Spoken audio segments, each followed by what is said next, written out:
Those of us who are followers of the Buddha, there is something that's extremely important for us, and that is the teaching of the Dharma and receiving of Dharma teachings. For Buddhist practitioners, this is something that's really, truly essential, because it is on the basis of having listened to the Dharma that we put it into practice. And through practicing it, we achieve accomplishment. And once we have achieved accomplishment, then we have the capacity and the capability of establishing all sentient beings, all countless, limitless sentient beings in the state of awakening, the state of Buddhahood. And the root of being able to do that, the root of all of that actually comes down to this practice of teaching the Dharma and listening to Dharma teachings. When Dharma teachings are given, the motivation of the teacher is extremely important, and it must be completely pure. Likewise, the motivation of the students must be completely pure. And if we receive Dharma teachings with a very pure motivation, then because the Dharma itself is a remedy to the negative emotions, if we receive it with a pure motivation, then it will function precisely in that way, as a remedy for our negative emotions. It works, actually. And so for Buddhist practitioners, for followers of the Buddha, in fact, among all of the activities that we may engage in, the teaching and receiving of Dharma teachings is truly one of the most important things that we can do.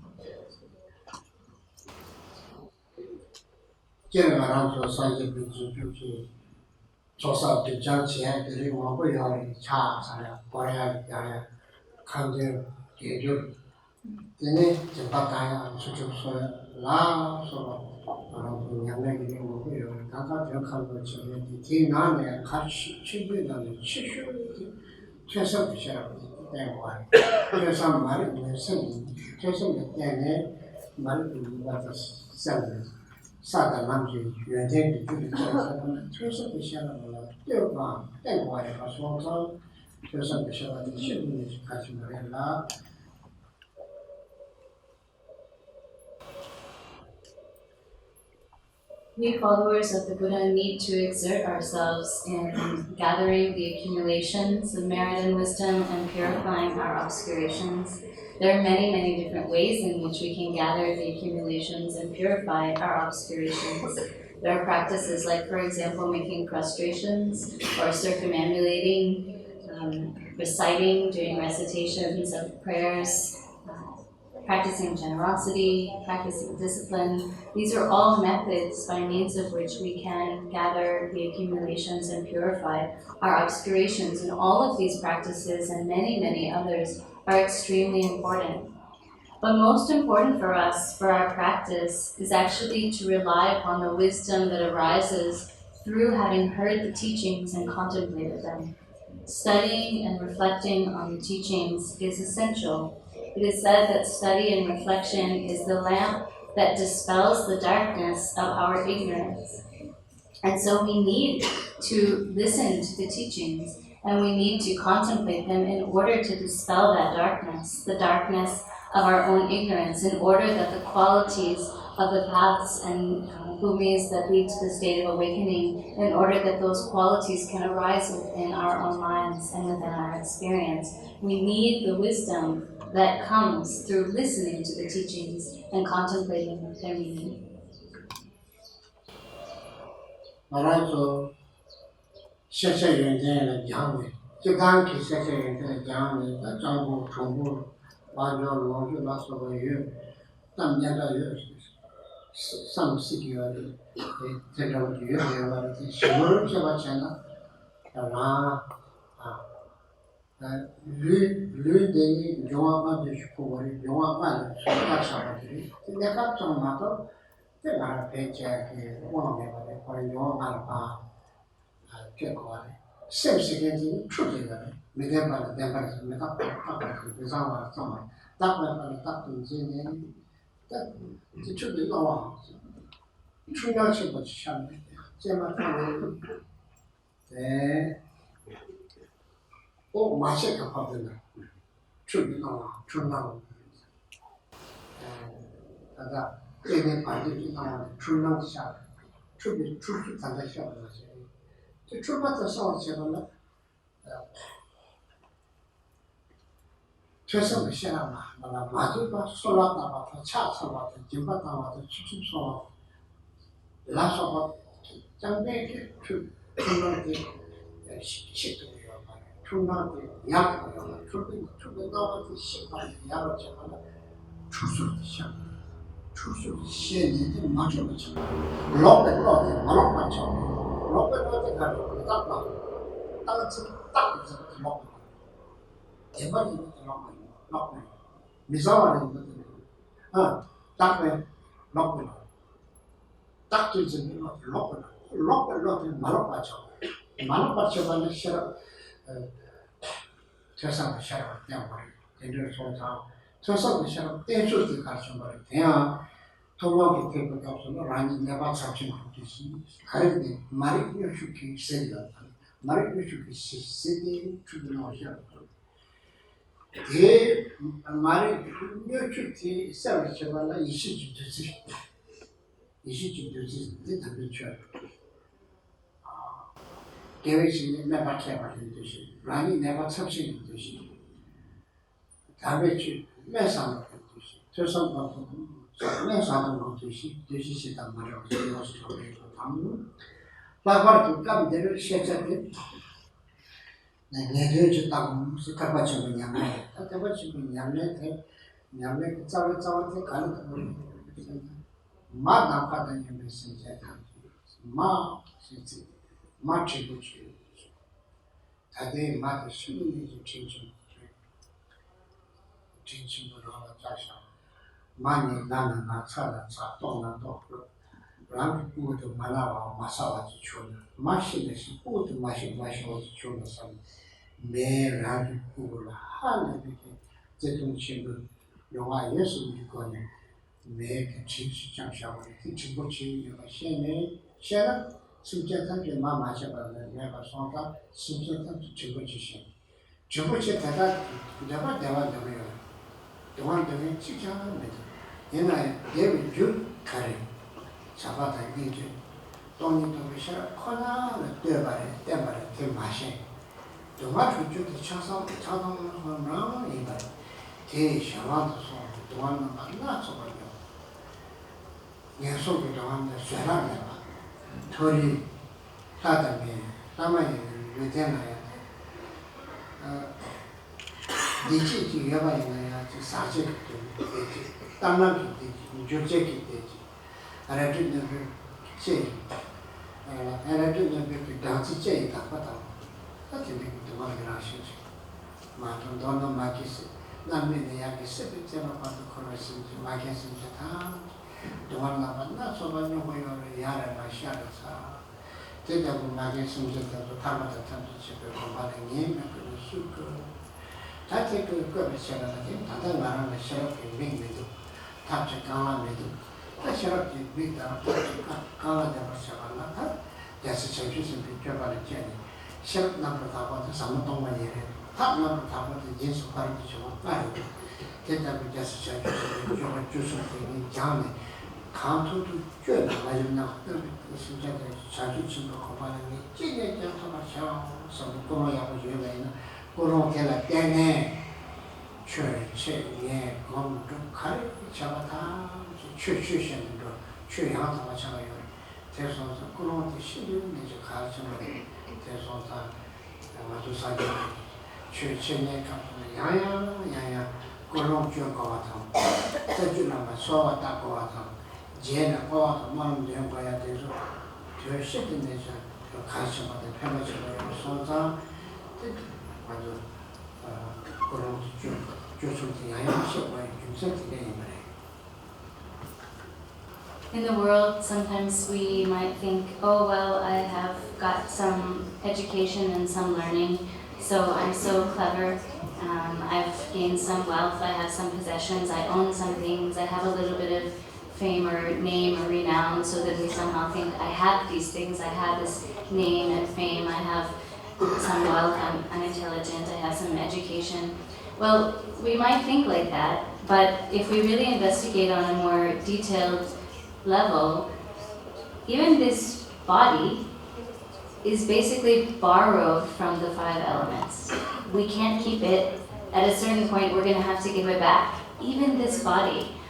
And so, actually, all of those things that we somehow think that we are in charge of and own, it's really a mistaken perspective.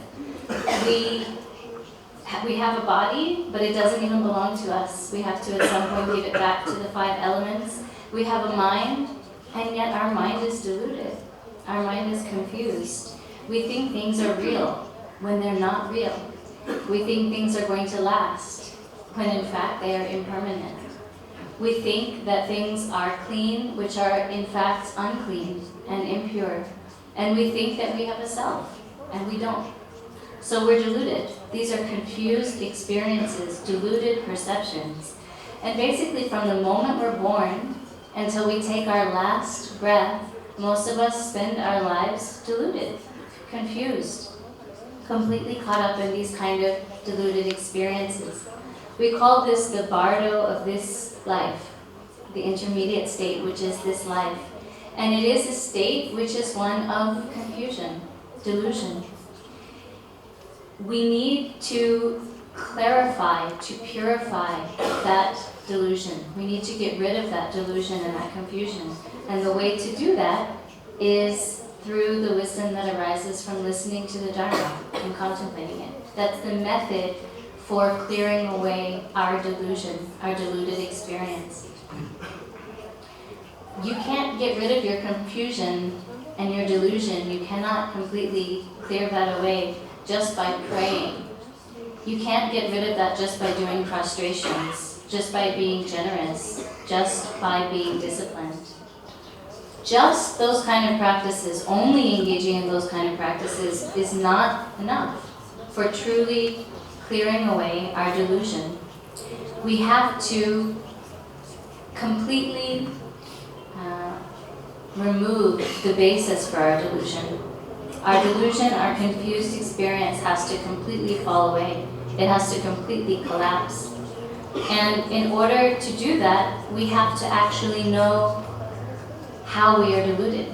We have to understand that delusion. We have to understand the confusion in order to be able to be free from it. That's the first step. So we have to know what is a mistaken perception in order that we can come to have an unmistaken perception about that thing which we were formerly mistaken about. And so what is mistaken perception? What kind of mistaken experiences do we have? Well, again, we think that things are going to last. They're not.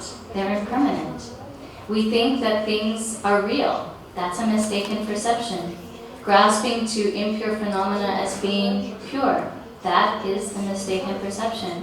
And holding on to the idea of a self, believing that we have a self, this likewise is a mistake.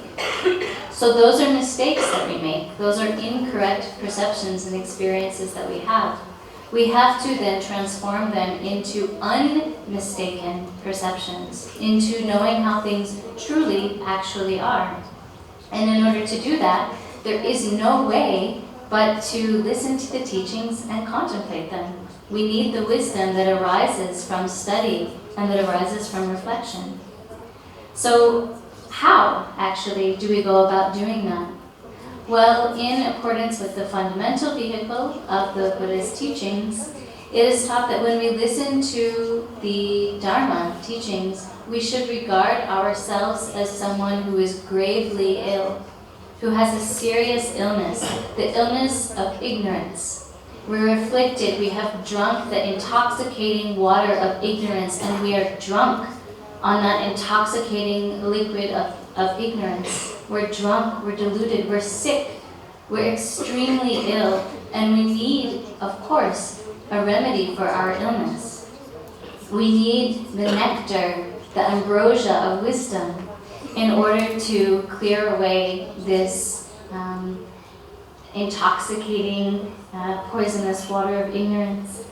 And so that nectar of wisdom is nothing other than the sacred Dharma.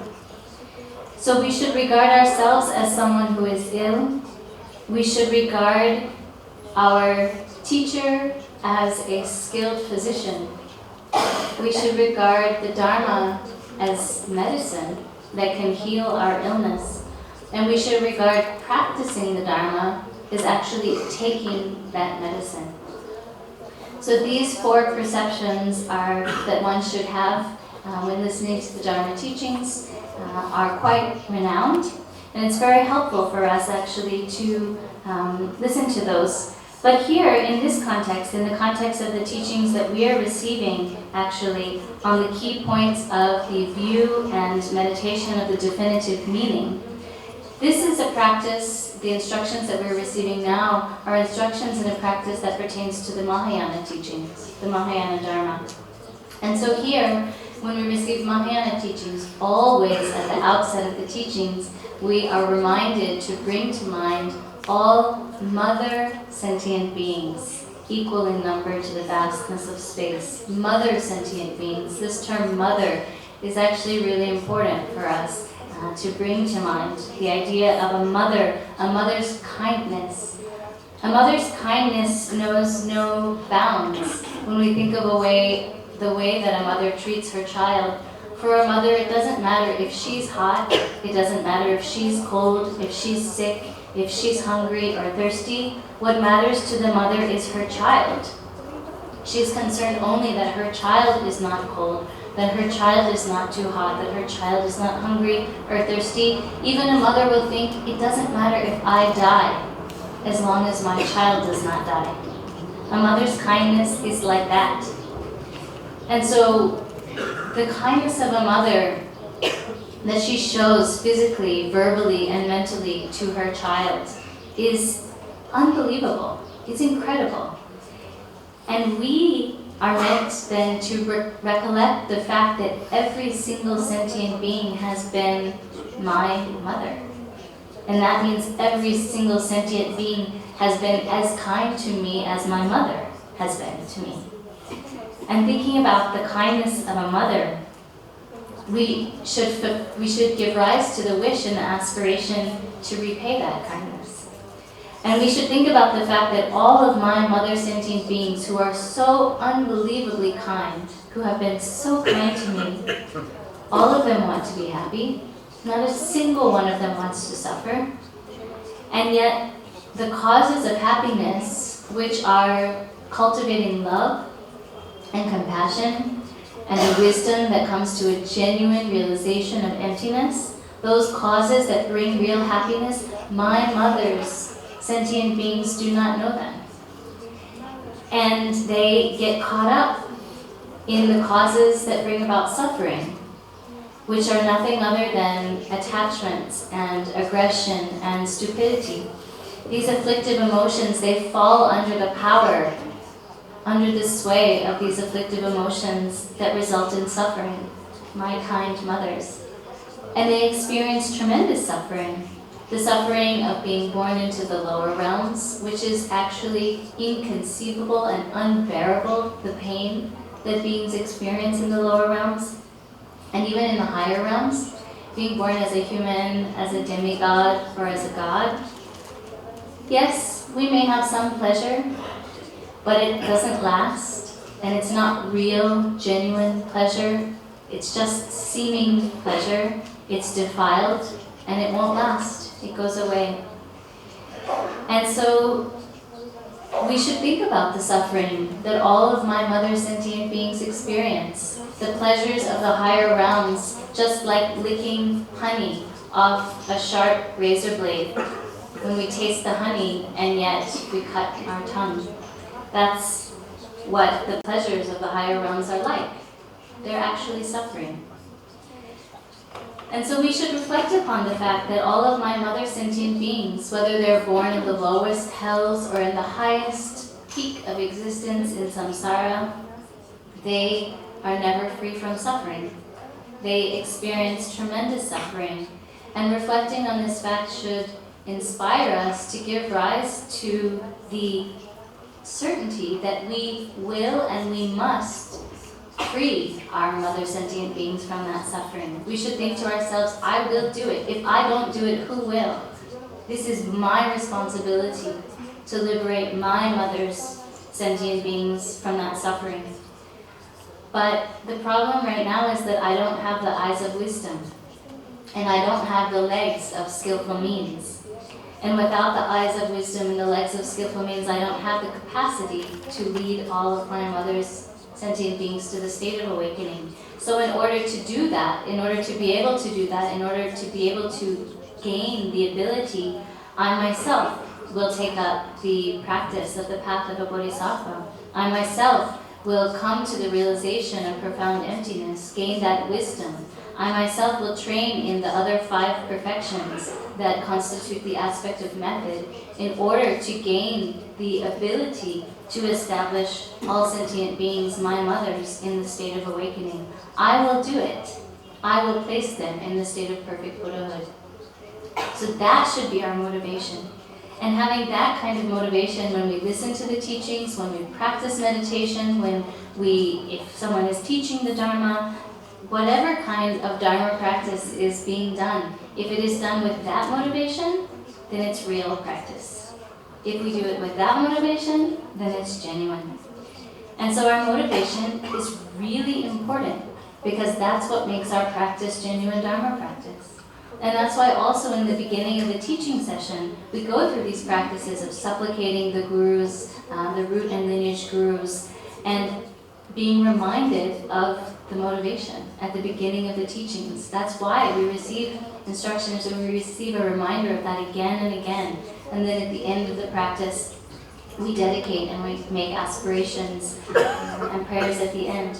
The point of these aspects of a teaching session is so that we can really ensure that when we receive Dharma teachings, we correct our motivation and we come to the teaching session with the appropriate motivation, that kind of pure motivation, because this is really extremely, extremely essential.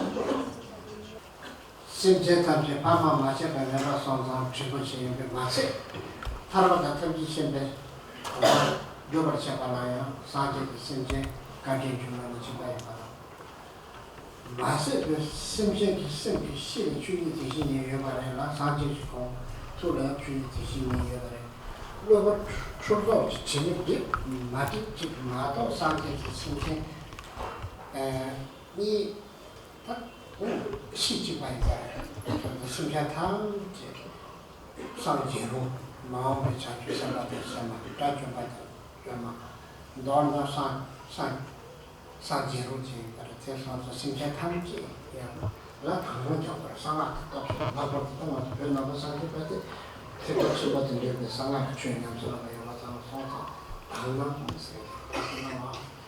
답에 나와서 일반에 심생탕지 심시 주의 대신에 유행하는 심생탕지 상지로 입어서 다발 그래서 윤생 마음을 때문에 심생 파마입에 rinpoche Dharma tangi chanda dhruva shabana sanje ki sinjin chinchi chijibaya sinjin ki sempi chibi chuni tishin yene yoba rangshin yoba dhala labar chi chuto chibi drip zamada sanje ki sinjin yene ishima yarmera sinjin mabu to dhalbi sinjin ki rinpoche ibi incho mazibi sinjin ki sanje rongi ibi incho yoba sama samkhortana 되게 가르치는 선한테 명령을 따서 제가 라바르트마도 좋아하는 맞아서 차도스 야야 아저도 차도니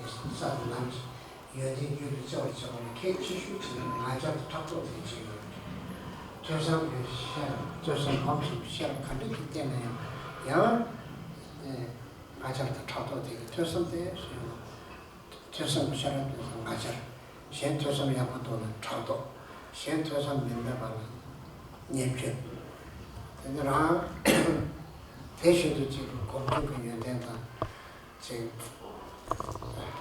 람 추출하고 소화는 맞아 현 추출하고 소화가 차도 현 추출하고 마소화는 체주 념편서 너는 같은 념 또서 야야 맞아 담배 주시면 그러면 같이 쳐보세요. 내가 소장 장면에서 자주선 그 지식의 톤에 하나로 대한 가지고 해라. 가르쳐는 깜짝 시작할 때만 치고든 줄이게 예전지다고 써요.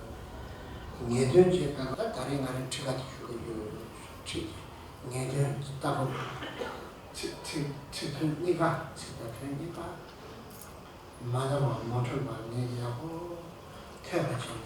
특별히 생각이 양이 가야 신경 대다 자주지고 보면은 진짜적인 거를 그런 거 지생겼다는 생각이 나와요.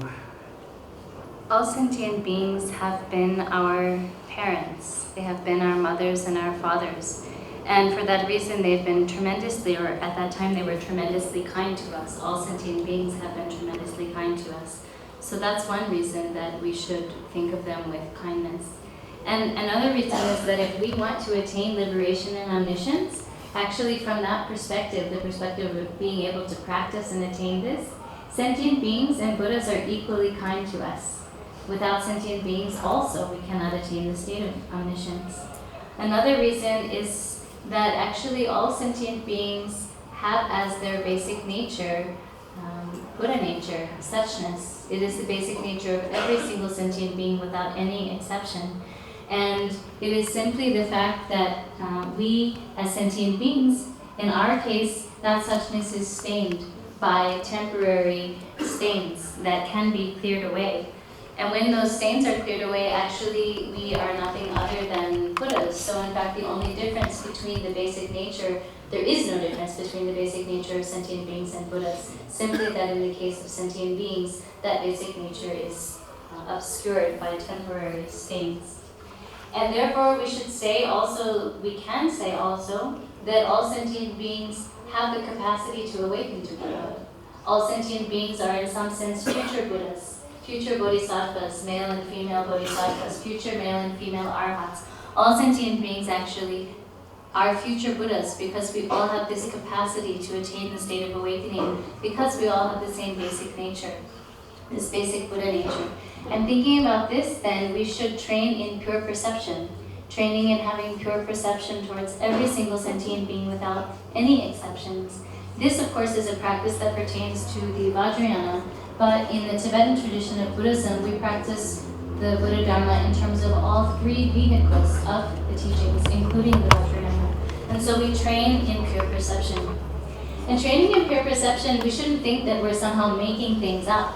It's actually a fact that beings are pure. We're simply training in cultivating the ability to see them in the way that they actually are. Why? Because, as I just said, all beings have this same basic nature. Suchness, Buddha nature, is the basic nature of all beings without any exception. And that suchness is simply obscured in the state of beings, but the nature is identical to, in fact, the nature of Buddhas. And so all sentient beings are able to attain awakening. We are future Buddhas, we can say. So when we think then about the kindness of all sentient beings, that's one reason that we should we can bring to mind when generating the aspiration to place all beings in the state of awakening. We first should think about their kindness, the fact that they have all been my mothers and my fathers, and they have been tremendously kind to me at that time.